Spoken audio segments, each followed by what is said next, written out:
super excited to hand this over to Tim in just a minute. Tim is the director of marketing at Greenlight Guru. Tim and I worked together in the past. I asked him to lead this session, which I love what he's titled it. This could have been an email, what leads to nightmarish meetings and what you can do to avoid them, because it's so topical. We've been talking the whole 2 days about how do you design work, time, and space so that it's better for everyone.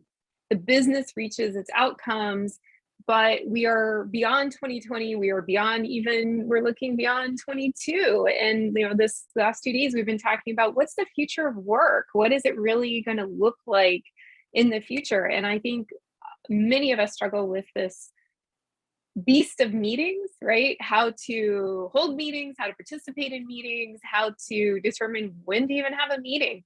And I have told my team here at Conscious Culture, when I joined, I said, everything I learned about good meetings that I do well, that you like, is due to Tim. Everything else that I do wrong about meetings is my own fault and my own bad behaviors over the last 25 years of meetings. And I've been trying to relearn based on what Tim had taught me when I worked with him.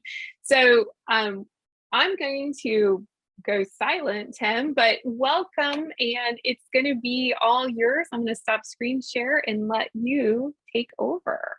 Perfect. Thank you so much, Heather. I'm super excited to be here. This is super exciting for me.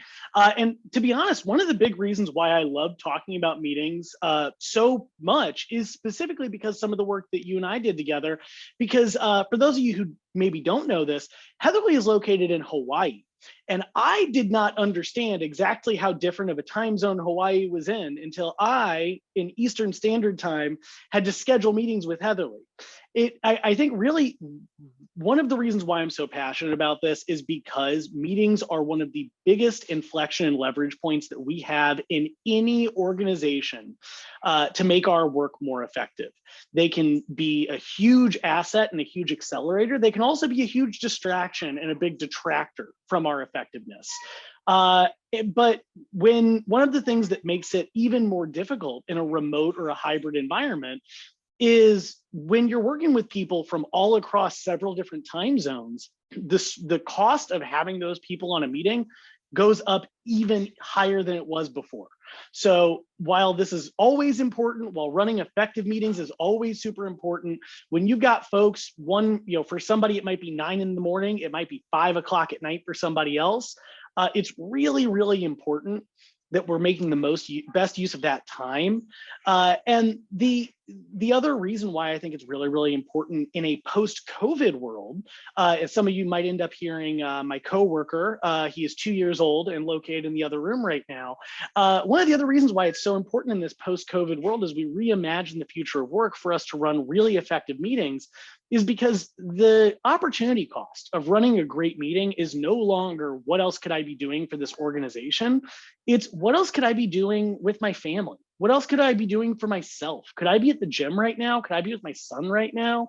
And if we're running ineffective meetings, we're not only wasting a lot of time that we need to do effective work, we're also taking away from some of the most important people in our lives. And we really see that in a way that we didn't see in a pre-COVID world.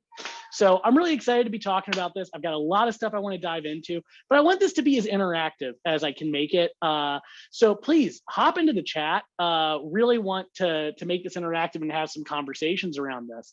I want to start by laying out an agenda. One of the things we're going to talk a lot about agendas. I wanted to lay out an agenda for y'all so I can make the best use of your time. My one goal here in the time that we have together today is I want everyone to walk out of this conversation with just one insight that's going to turn one meeting that you're in on a regular basis from ineffective to effective. If I can accomplish that, I'm going to be over the moon happy. What we're going to do is we're going to discuss meetings, what they are and why we even do them. We're going to define what an effective meeting looks like, and we're going to discuss things that make meetings ineffective. We're going to map out the specific actions that lead to effective meetings, and we're going to give clear examples as to how to do each one of them. We're going to define some actions that each one of you can take to improve every meeting that you're a part of, whether you own the meeting or not. And then I also wanted to throw in a few extra little secret tricks that I like to use, because I've been in a lot of meetings that go off the rails, and I have learned some tips and tricks that can help you avoid falling into the same pitfalls that I've fallen into. But I want to start by opening this up. I want to ask a question, because this is, I think, what ultimately all of this comes down to, and I'd love to hear in the chat. How do we know if a meeting's successful? When you go into a meeting, how do you know whether or not that meeting is successful? Do you know going into that meeting what success looks like? Do you ever walk out of a meeting and feel like, wow, we really accomplished a lot? Can you clearly define what that looks like? How clear is the vision of a successful meeting in your head? I'd love to know if anybody has any thoughts, feelings on this.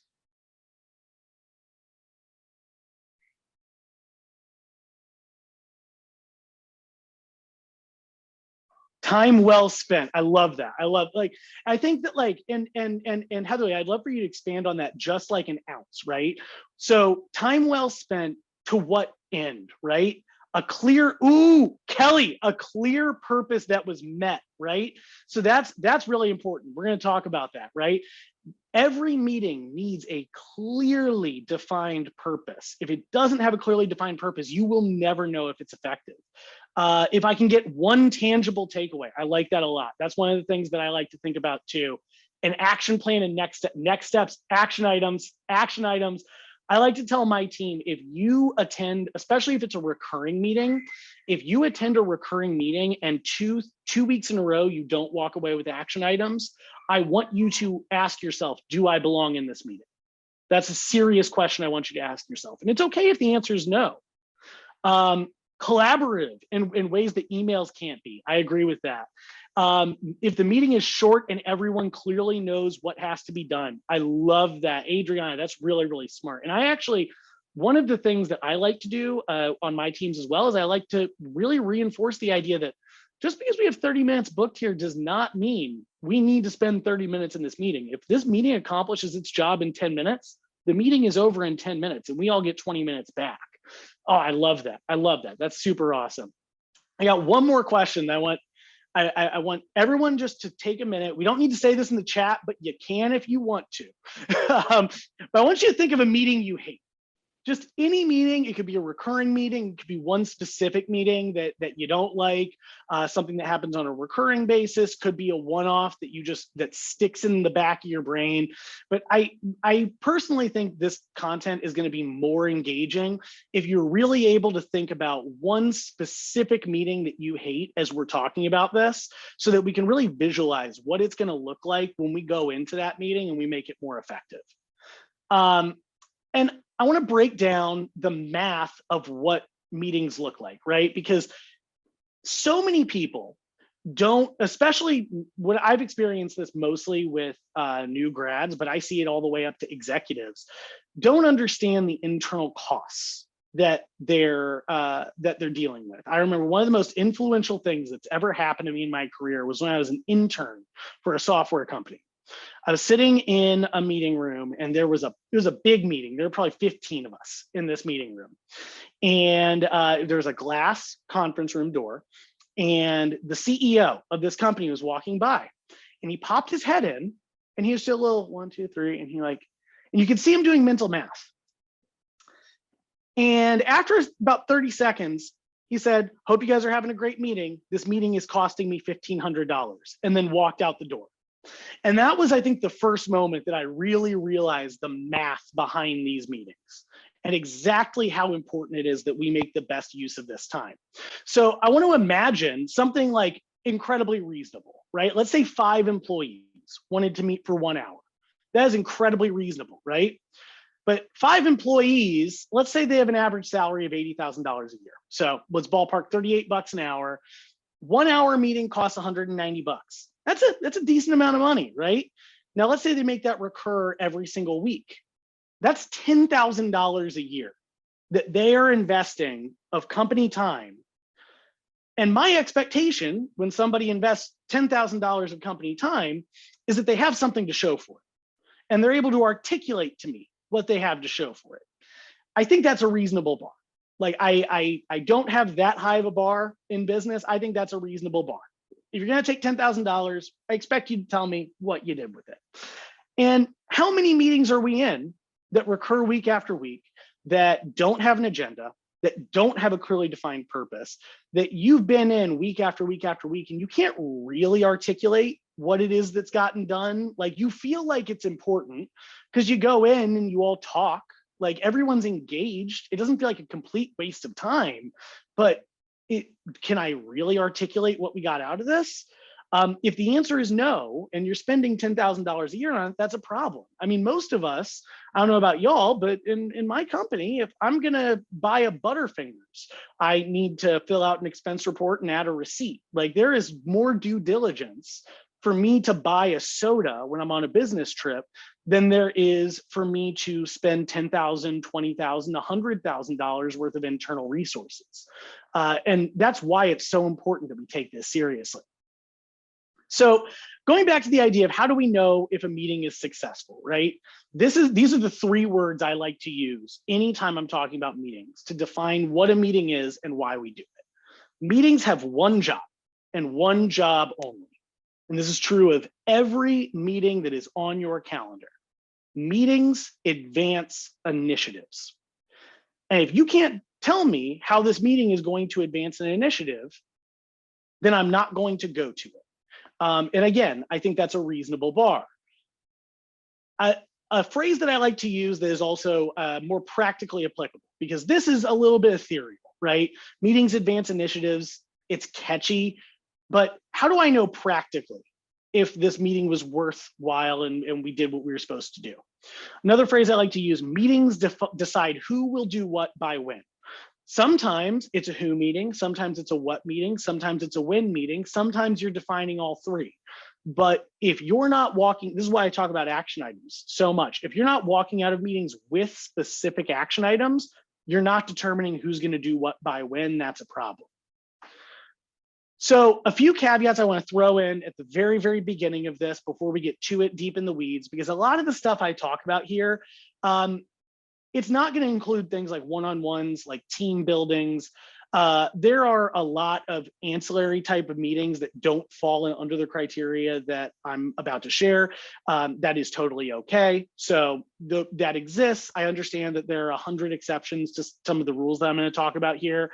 That's baked into the cake. That's, so just, we can set those things, anything that's focus on relationship building, we can kind of set aside. I view relationship building in business as its own desired outcome that is really, really important and something that we should be thinking really critically about. But like, that's its own thing. I like setting those things off on the side. And, Heatherly, building off your point, no one's perfect on this. Listen, there are times that I run great meetings and there are times when I run terrible meetings, right? Like, there is absolutely no one in the world that's going to run a perfect meeting every single time. And there are also a lot of times where you have to move. You have to move fast. You have to get things done. And you have to get the team huddled up. And maybe you don't have time to write out a full agenda, right? That happens. That's okay. One of the things that I struggle with personally, if I'm being vulnerable, is I struggle with this bullet point. I struggle with this desire to be perfect and this desire I want to run effective meetings every time because of how much I believe in this stuff.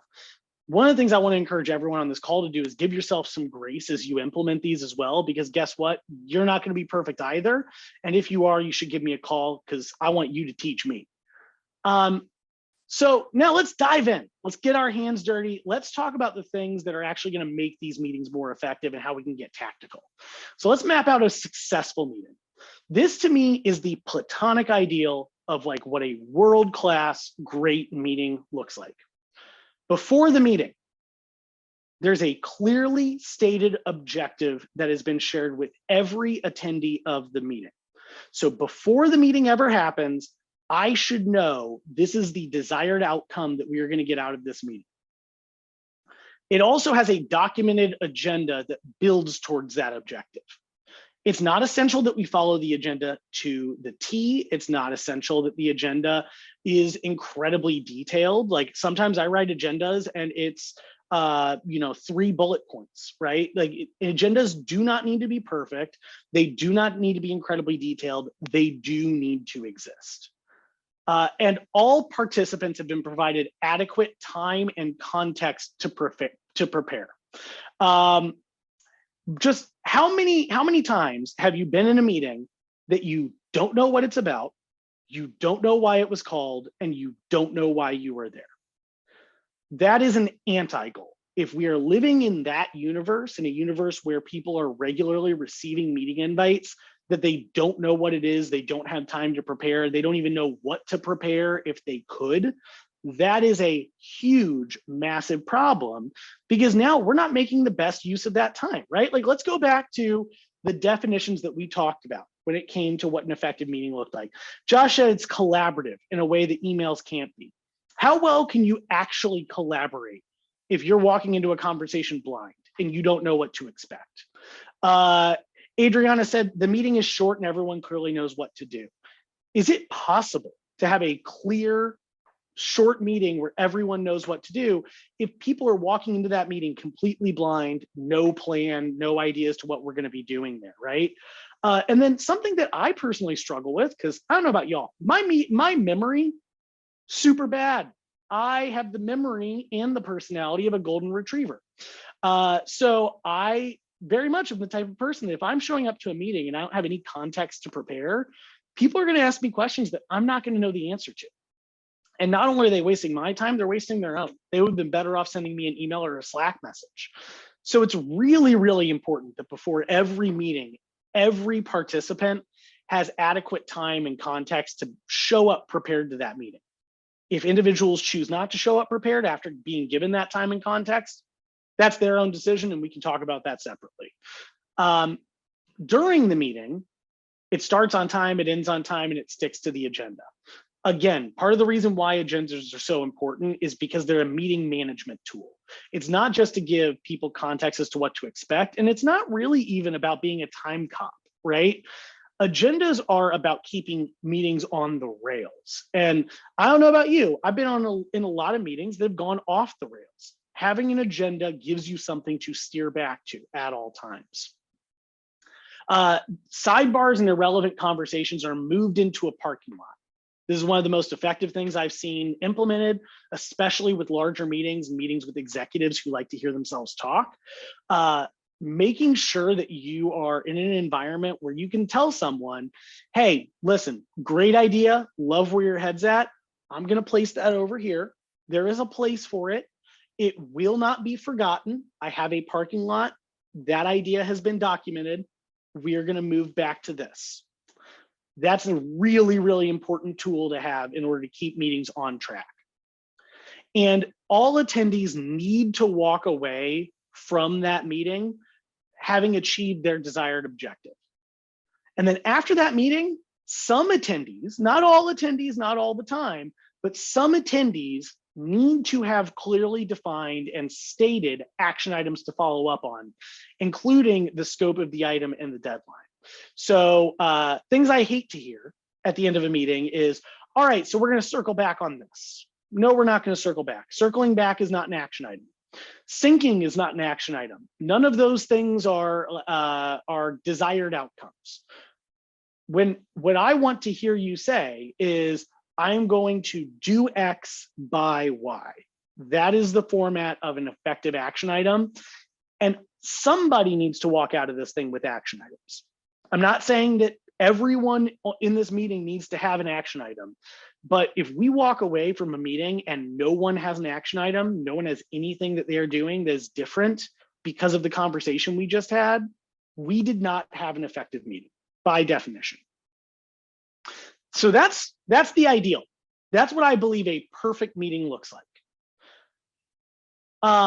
What we're going to do is we're going to dive into each one of these items in detail, and I'm going to give you some actionable takeaways that you can apply to your meetings. But I'd love to know of these items, objectives, agendas, keeping things on time, what is the biggest challenge that you've seen to running an effective meeting? What are some of the pitfalls and landmines that you regularly run into, or that people in your organizations regularly run into? Are people showing up regularly without agendas? Are people showing up unprepared?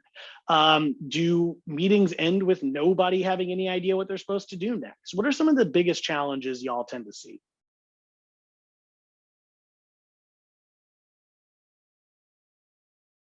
Oof, no agendas, no prep. It's such a hard one. It's such a hard one. And it's also, going back to the idea of not being perfect, it's one of those that it's hard to know where the line is, right? There's some times where you have a 30-minute sync and it's okay. You can skate by without an agenda once or twice, but do you do that every time? Elisa, sticking to the agenda and ending on time, that is so hard. And it's why having somebody running the meeting is so important, right? And one of the slides I actually have that we'll walk through is how to take over meetings that you don't own. Because one of the most frustrating things I've experienced is being in an ineffective meeting where we are not getting what we need out of this meeting. And I'm just sitting there watching someone who can't drive this meeting fail to drive it. Josh says, staying on topics when other things come up, many of which might be blockers to the meet. How many times does that happen? I feel like every day, right? You're in a meeting, and then there's a sidebar. This is where that parking lot comes in, right? There's a sidebar that comes up, and all of a sudden, this person says something, but then that strikes this other conversation up, right? And now these two are passionately debating about this thing that is completely irrelevant to what the meeting's there for. Sometimes no agendas, sometimes meetings become too long, no actions, deadline, and confusion and frustration of time wasted upon completion. Absolutely. Vicky, that's powerful. That's powerful, right? Because the other thing that we then run into, so much of this is about culture, right? That Heatherly, that's what you're working on here, right? So much of this is about building a world-class culture. Can you have a world-class culture if you're walking away from sometimes the only interactions you're going to get with your coworkers, feeling frustrated, feeling like your time was wasted by them, right? Like that is so detrimental to the culture of a remote organization, because in a remote organization, you don't get those little tiny pieces of feedback that you might get throughout the day when you're seeing somebody in an office, right? You see somebody in an office, you might see them walk past your desk 10 times and they're smiling, they're happy, they're in a great mood. Then maybe you have a meeting with them, it doesn't go as well, but that is easier to smooth over because you have all these other data points that you can pull from. It's easy for you to say, well, yeah, this person, our water cooler conversation was great, but this meeting was tense and that can be challenging, right? Those data points are so reduced in a remote environment that if you're not hosting effective meetings, the data points that your team is getting about you and about your team are only negative. That's going to kill your culture if you're not conscious about it, to borrow a phrase. If you're not building a conscious culture, if you will. So let's dive into objectives, because I love objectives.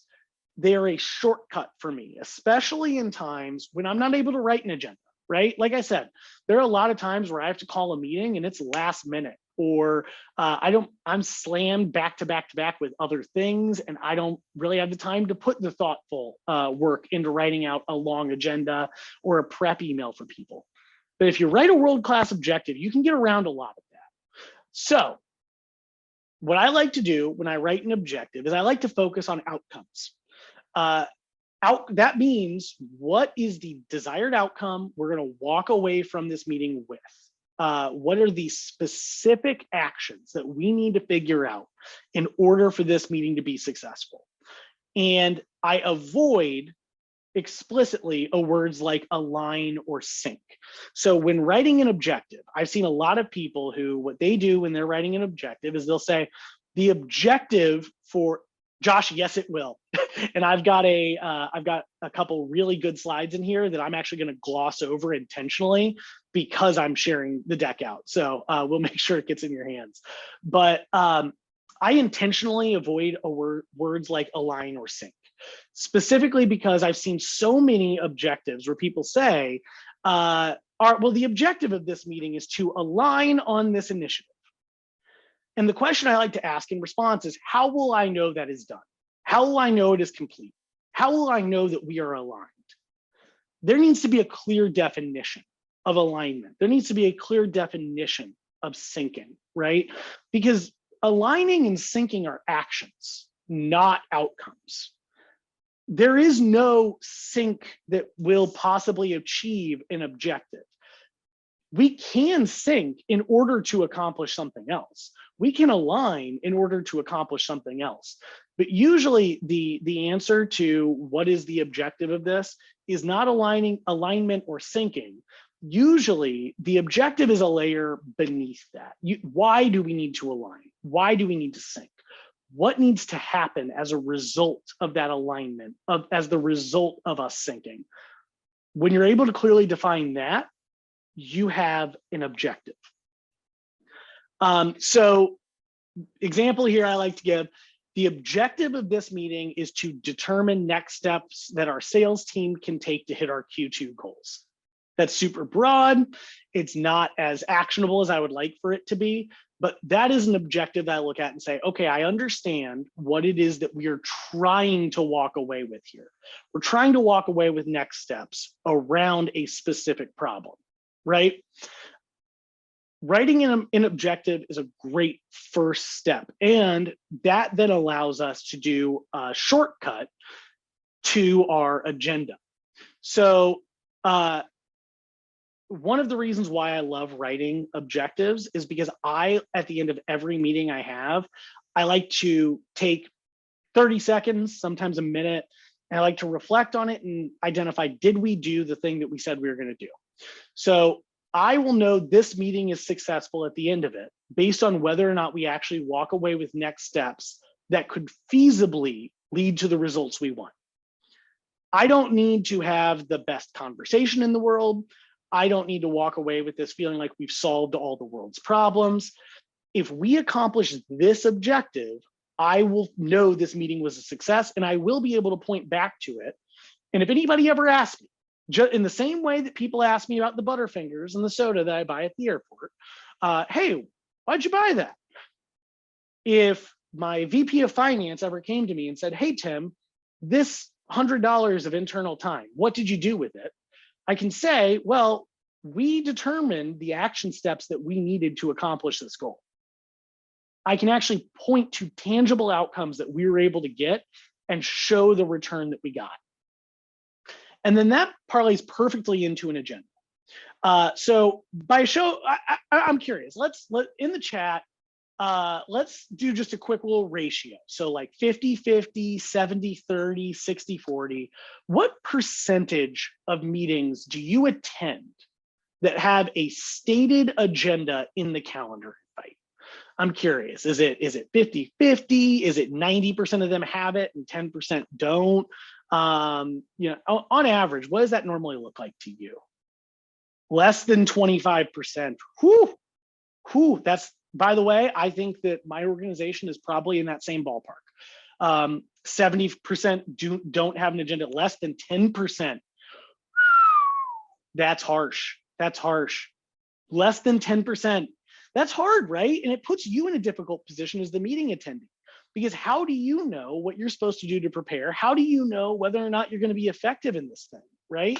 I mean, these are really, really important commitments. They need to be viewed that way. The meetings that we take are, in many ways, the single most impactful vector we have to influence other people in our organizations. And if we are not able to, a phrase I use sometimes is pre-wiring meetings, if we're not able to pre-wire meetings, if we're not able to sit down and think critically about what do I want to come prepared to this meeting with? What do I want to get from the other attendees?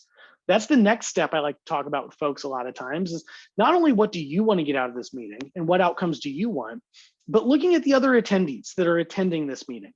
What insight and information do you think they can give to you that you're not getting right now that you think could make you more effective?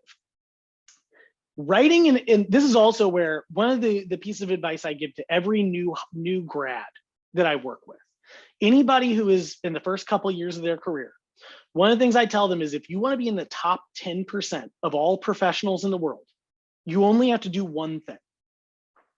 You have to write effective agendas for meetings. If you do that one thing, you are already better than 90% of people in the professional world. It is so simple. This one thing can make you so much more impactful than everyone else. And it's not hard. It's not hard work. It doesn't take a lot of time. What it is it's deliberate, it's intentional, it requires a level of forethought. But candidly, again, this is something I tell my team all the time. Part of your job is forethought. That's part of your job. That's part of your responsibility. It's something I'm responsible for too, right? So let's talk about what an effective agenda looks like. I like to talk a lot about information flow, especially in a remote environment. But when I'm working on building out an agenda, I like to focus specifically on information flow. What needs to be communicated by whom, to whom? Who has the most relevant information on any given topic, right? This is also, by the way, impactful in how you define your attendee list. I always include buffer time at the front end and the back end. On the front end, I like to have 5 minutes that I call this settling in and agenda setting. This is literally for the small talk at the beginning of the meeting while people are logging on. This is for us to talk about why it is we're here. And then on the back end, I like to have 5 minutes for action items so that I'm able to specifically call out at the end of the meeting, okay, what action items are we walking away from here with? So for example, this is an agenda that I would look at and say is successful. 5 minutes, we settle in an agenda setting. We're gonna we come in, we have buffer time. We don't need to feel like we're wasting time if we have a little bit of small talk, if we have a little bit of people settling in, if it takes us a minute to get everybody on the same page about what we're here to accomplish, that's okay. 10 minutes, review current sales initiatives. It's gonna be led by Jane. This is an important part of this agenda. I call out specifically in the calendar invite what I expect from individuals so that they're able to come prepared. So in this example, like I want Jane to be prepared to review current sales initiatives, and she needs to know that well in advance of this meeting. If she's finding out at the meeting, all right, first thing I want to do, Jane, can you share your screen and review the current sales initiatives? She's on the spot. She's on her heels. She may or may not have the documentation available at that time. She may or may not feel prepared to speak to it at that time. Even if she is a world-class professional, is able to think on her feet, make that pivot, have the documentation pulled up, get it presented and present it as effectively as she can, she still will be less effective in that moment than she would have been if she knew beforehand, right? There is nothing but bad that can come from me surprising Jane in this context that I want her to review this. And there's a lot of good that can come from me letting her know, right? Some of the things that I've seen happen when I do this range from folks saying, okay, great, that'll be awesome. They prepare a lot of documentation. Some folks, it wouldn't surprise me at all if Jane in this situation said, hey, you know what, Tim, thanks so much for inviting me. I don't think this is the best use of my time. Here is a document that outlines all the current initiatives that we're doing. Please review it and let me know what questions you have. That's happened to me several times. And by the way, when it does, I don't view that as a blow off. I view that as the greatest asset in the world they could have given me, right? They gave themselves their time back, but they gave me the value I needed. And they were able to do so in a way that saved us both time, energy, and effort. 10 minutes, discuss potential spiffs that could drive results, led by Bob. Again, I like to make sure that people know what they're going to be responsible for talking about and leading. And then 5 minutes, action items and next steps. Again, if we're not walking away from this with specific action items, that's a problem. So let's talk about action items. Let's talk about how we use action items both at the end of meetings and to move the meeting forward. Action items don't just belong at the end. So sometimes people like to hear themselves talk, and sometimes I'm that person. I actually, full vulnerability, I kind of derailed a meeting earlier this week by bringing up some things that were issues we needed to work through, but it wasn't the time. And by the way, I wish somebody would have steered me a little bit more in that moment. How would they have done that? We would have centered back on the agenda and desired outcome of those agenda items so we can recommend an action item and move on. That's when we are in the midst of a meeting and things start to get off the rails. And by the way, they will. Every meeting I've ever been in, there's at least one little glimmer of a squirrel that makes you want to get distracted, that makes you want to go off topic, that makes you want to follow something down a rabbit hole, right? Those discussions are going to happen. Those sidebars are going to happen. That's natural. That's normal. Fighting against it is a bad idea. What we need to do is we need to come back to the agenda and the desired outcomes and then recommend action items and move on. So keeping things in parking lots, focusing as much as we can on action items. So when I was distracting that meeting, I wish somebody would have looked at me and said, Tim, I totally hear you on this. Looking at the agenda, this section was to discuss spiffs, right? That's what we were supposed to be doing right now. I'm going to recommend that we move on. And then let's move into the action item that we're going to take on this spiff conversation, right? Because what's going to happen really, really often is people don't want to end those conversations. People want to keep talking. People want to keep going. People want to stay on the interesting topic and not go back to the boring action items. By focusing on action items, by pivoting back to, hey, totally understand, we're going to parking lot this, we're going to table this. Let's pivot back. Let's talk about the action items we need to take from this. That puts you in a position where you're in the driver's seat. You're able to control the flow of the meeting. And it's really rare that somebody's going to bulldoze you over that. And when you're talking about action items, if you say, hey, listen, that's not the purpose of this meeting, you might get bulldozed. And people might say, well, we need to talk about this. This is important. You pivot back to action items, it's a lot harder to do that. So let's think back to that meeting that we hate, right? I'd love to see in chat just yes and no's. That meeting that you hate, do you know what the objective of that meeting is? Love to know, when you think of a meeting that that you really hate, that really bothers you, yeah, you don't know the objective, right? Is the agenda stated beforehand? Do we have an agenda up front? Do we know what we're going to be covering? No agenda, absolutely not. What materials are you sent to prep? Do you know what to expect before you go in? This is one of the things that I think is really important, is sending prep materials. So I actually had a meeting this week with my boss that was really challenging. We were talking about some challenging budget issues that we had to overcome. And I knew it was going to be a hard conversation. I knew going in, it was going to be something that I was going to struggle with, he was going to struggle with. And so I sent him a 3-paragraph email the night before, letting him know, here is the situation. Here are the items that I want to talk about. Here are some of my proposed solutions to these problems. And here's some of the risks that I think might exist in some of my proposed solutions. This is what I want for us to discuss tomorrow. So I sent him that.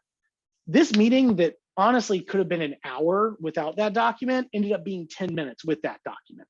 Because what ended up happening was he was able to process that information, think critically about it, reflect back on, to me, the things that were working and not working in the solutions I proposed.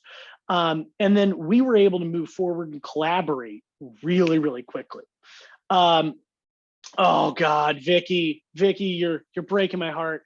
A regular management meeting that has to be held monthly. This is one of my biggest pet peeves, and this is something that I have kind of gone to blows with others and organizations about before. Oh well, we have to have this meeting. Why? Tell me why. Tell me why we have to have this meeting. Oh man. True story, my husband painted a mural on our new creative space while he was on a 2-hour, become 4-hour meeting work that was standard. But that's common though, that's common, and that's a huge problem, right? Without clearly defined objectives and clearly defined agendas, meetings are meaningless, right? When's the last time you left that meeting with a clearly defined action item and a deadline? Again, the bar I like to set for my team is 2 weeks. If you're in a meeting that recurs every week, if you show up to 2 meetings and 2 meetings in a row, you don't walk away with an action item. I'm not saying you're not invited anymore. I'm saying I want you to think critically about if you need to be there. That's the only thing I'm asking. And the answer might be no. The answer might be yes. You might look at me and say, you know what, Tim, I have to be there and it's still really important to me. That's okay. If you're doing it intentionally, I'm okay with that. But I want us to be intentional about how we use our time. That's something that is really, really critical to the team that I lead. We need to be really intentional with our time, and we shouldn't be doing things because we feel like we're supposed to. I like to use the phrase, there's no such thing as should in business. There are things that we're going to do and there are things that we aren't. No, you shouldn't attend this meeting. You are going to attend this meeting or you're not going to attend this meeting. And there should be a clearly defined criteria that you use to make that decision. And if the criteria is, I think my boss wants me there, that's a bad criteria and I'm not leading you effectively enough. And then this is the slam dunk that I like to use anytime I'm dealing with a bad meeting. Because when's the last time anyone left this meeting with a clearly defined action item with a deadline? If the answer is you can't remember, then that meeting shouldn't exist. Because again, meetings define who will do what by when. And if we're not doing that, we're not having effective meetings. All right, so talked about slides, sending out the slide deck. This is a bonus slide. So one of the things I did that I wanted to make sure everybody had access to is I wanted to sit down and think through some of the problems I've run into in the past and give you specific scripts that I've used in the past to overcome these problems. So Heatherly, I know you'll be sharing out this slide. I'm not going to read through all of this, but I did want to give you some of the actual word-to-word scripts that I use when I get an invite to a meeting that doesn't have an agenda, when no materials are sent to me for prep, when I don't clearly know what a meeting is about. I have some templates that I use on a routine basis. I wanted to make sure that y'all had access to that. And then I wanted to get into this is one of my favorite little tricks that I like to use. What if I don't own the meeting? I run into this all the time, right? I talk to people who are really high achievers, who think really critically about this stuff. And they say, listen, Tim, the meetings I run, the meetings that I'm focused on, I'm great at. They always have an agenda. They always have a stated objective beforehand. We always make great use of our time. But only like 10% of the meetings I'm in are ones that I own. Most of the meetings I'm in are meetings that somebody else owns, and they feel like just these giant wastes of time, and I don't know what to do about that, right? So I like to use this thing called the checklist game to really take control of meetings. And this is something that I do primarily for meetings with like between 5 and 10 people max. But I found it to be a really, really effective way to basically build an agenda in real time, anytime you're in a situation where there is no clearly stated agenda. So I like to start off by saying, hey, listen, before we hop in, I just love to do a real quick round robin. I just want to learn what everybody is looking to get out of this meeting. And so we go around the table, around the Zoom room. We say, hey, listen, what are you looking to get out of this meeting? Heatherly, how will you know this meeting was successful? Like what would it take for you to walk away from this meeting feeling it was a really good use of your time? You get everyone's answer, and then you have your pen and paper, and you write that down. And I literally put a checkbox next to each one. And then that is my agenda. Now, my new game that I'm playing is I am steering every conversation. And as I go, I put a little bullet in the box, just a little dot, when I think the item has been covered. So I don't check it off. I just put a little bullet in when I think the item has been covered. But every time we're having discussion, I keep steering it back to one of these items that I've written down that everyone in this call agreed was the things that we're looking to get out of this. And then at the end of the meeting, I like to go around the table and I like to remind everyone what they said. So I like to say, Heatherly, you said this meeting was going to be effective if you could walk away with X. Do you think you got that? Yes or no? If she says yes, I check it off and I go down the table. That little game is how I like to take command of meetings that aren't my own, that desperately need an agenda. And when meetings go off the rails, because usually if I'm doing this game, it means this meeting has gone off the rails before and I don't want to let it do that again. What I like to do is I like to say, hey, listen, steering back to what we're looking to get out of this meeting, I'm looking at the list here. I'm looking at the list of what everybody said. This doesn't seem super relevant to any of these items, right? So I can add that. I can add, we can talk about this item, but I'm not sure we're gonna have time to cover all the items we already talked about in this. So is it okay if I write that down? We make sure to cover it if we have time. And if not, we can come to it another time. Is that okay? But again, making sure really in that situation, what you're looking to do is make sure that people really feel like their voices are being heard and that they're not in a position where they have to fight to get the items they want to talk about talked about, right?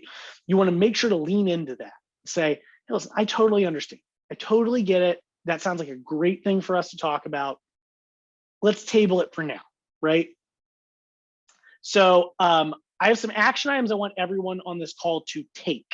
But before I do, Jacqueline or Jocelyn, I'm so bad at name pronunciation, but there's a really good question in the chat I do want to get to.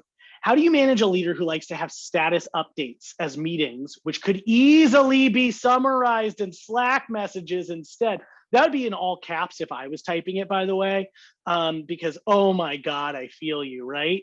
I proposed async status updates, but that's not their style, it seems.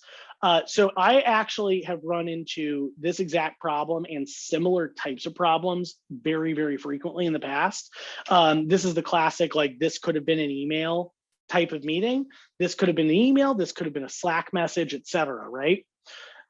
The formula I like to use in those situations is I like to start by doing the asynchronous documentation without being asked, right? So you're right, that could have been a Slack update. Is there a channel that you could post that Slack update before the meeting, every single meeting? And then when you show up to the meeting and it's your turn to talk, you read the thing on the Slack, right? And it's gonna feel awkward and cumbersome and weird. That's what's gonna happen. What's gonna happen is they're gonna be like, this is weird. Why is it that every time we do this, I'm just reading the thing that I've already read? Like, this feels redundant to me, right? That is the objective. The goal there is for me to demonstrate to my boss, this is redundant. You're right. If this is feeling awkward and clunky and like a waste of time to you, there's a reason for that.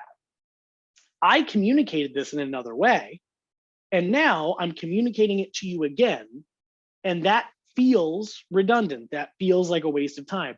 I've had multiple meetings that I have hated that I have managed to, this makes me feel bad. I managed to get some meetings canceled in my days by doing this, by saying, listen, this is the update that you want from me on a weekly basis. I'm more than happy to give it to you. I'll type it out. I'll send you an email beforehand. And then when I show up to that meeting that you insist is a meeting, I will read the email and I'll ask, does anybody have any questions? And usually the answer is no. And after that happens about 4 or 5 times, people start to get the message. People start to say, you know what, now that you mention it, I don't know that it's worth our time for everybody to just come in here and read emails that they already sent to us, right? But the important factor here is you have to demonstrate it first, right? It's not enough to say, I think that we should do this asynchronously, or I've seen this work really well asynchronously in the past, right? I've tried that, and if I'm being honest, it's never worked for me. and it is so frustrating. There's that feeling of, oh my God, why can't they see what I see, right? And the truth of the matter is sometimes the reason they can't see what you see is because to them, they're blind to it, right? So you have to make it evident. You have to make it clear to them. You have to show them, hey, this is the redundancy that could exist if we did this asynchronously and just eliminated the meeting. That would solve that problem, right? That's a great question. And if anybody else has other like context specific questions, drop them in there because I love talking through that stuff. But I did promise everyone on this call that I was going to make their meetings better. And I've got some action items that I want everyone to take in order to ensure that that happens. So the first thing I want you to do is I want you to block 60 minutes on your calendar for Monday. Right now, I want you to go to your calendar, find 60 minutes you can sit down and really concentrate. I want you to, in that time, I want you to review every meeting on your calendar And I want you to write down a 1-sentence takeaway that you want to get from that meeting. That's actually something I do on a daily basis. I don't do it for an hour. I do it for probably 10, 15 minutes.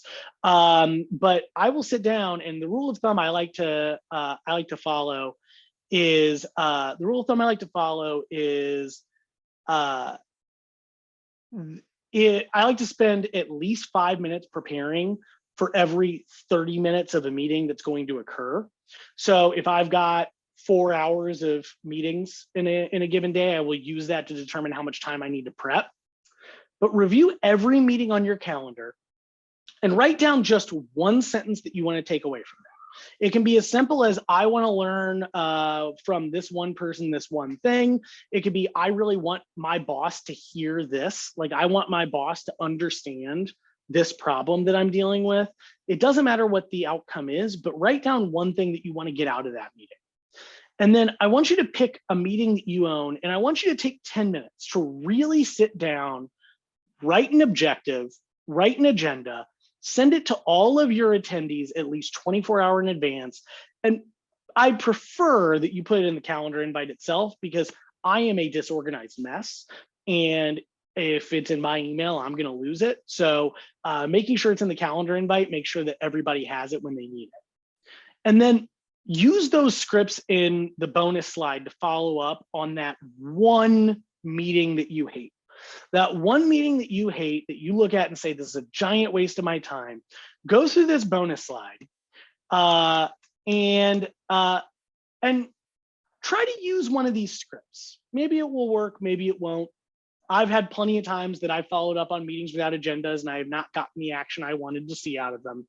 But try using one of these scripts and see if you're able to get an agenda out of it. See if you're able to get them to define an objective. I'm really interested in seeing, how you're able to improve these meetings, because at the end of the day, that's what we're here to do, right? So that's all I had to cover. Does anybody have any other thoughts, questions, feedback? I would, love to keep this conversation rolling, but I'm also happy to let you out of here a few minutes early as well, so we can get back to the rest of our evenings.